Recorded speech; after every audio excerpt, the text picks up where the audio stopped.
proudly rise today in a bipartisan effort to release the Epstein Files, finally, after 5 administrations have covered it up. And these women don't just number a few. These women number around 1,000 women. This was the biggest fight I think I've seen in... And they came up with nothing. But I'm glad they finally acknowledged that this is a dirty Sierra that shovels millions of dollars into the pockets of Republican politicians. They hate this bill so much that they're all going to vote for it. They say that we shut the government down. Really? The last time I checked, Republicans are in charge around here. We heard for months about their mandate. They control the House, the Senate, and the White House. They have a duty to keep the government open, and they failed. They did not have the votes. They refused to negotiate with us because we wanted to help regular people instead of billionaires. And now they want to blame us for the consequences of their own actions? What the hell is wrong with them? Give me a frigging break.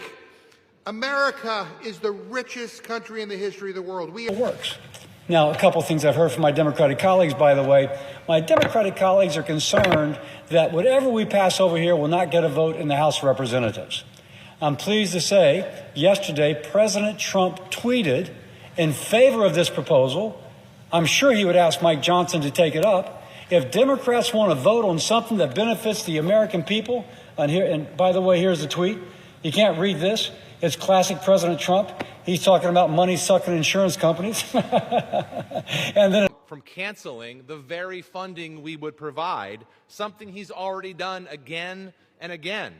But here's what it does. It allows senators to write themselves, and only themselves, million-dollar checks because their phone records were legally subpoenaed, checks paid for by American taxpayers. It's corruption at a whole new level, with bribery and insider trading. Mr. Speaker, some big news and breaking news in the last hour. I'm proud to say that our newest colleague, Representative Adelita Grijalva, just became the 218th signature on the Massie-Khanna Discharge Petition to compel the release of the Epstein Files.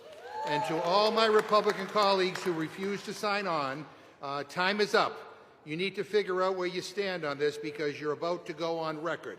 Is your loyalty to Trump more important than going after pedophiles? Because make no mistake, these files will come out. It is no longer a question of if, only when, and whether the White House chooses to stand with the survivors or throw them under the bus. And at this time, Mr. Speaker, I'd like to yield 1 minute to the gentlewoman from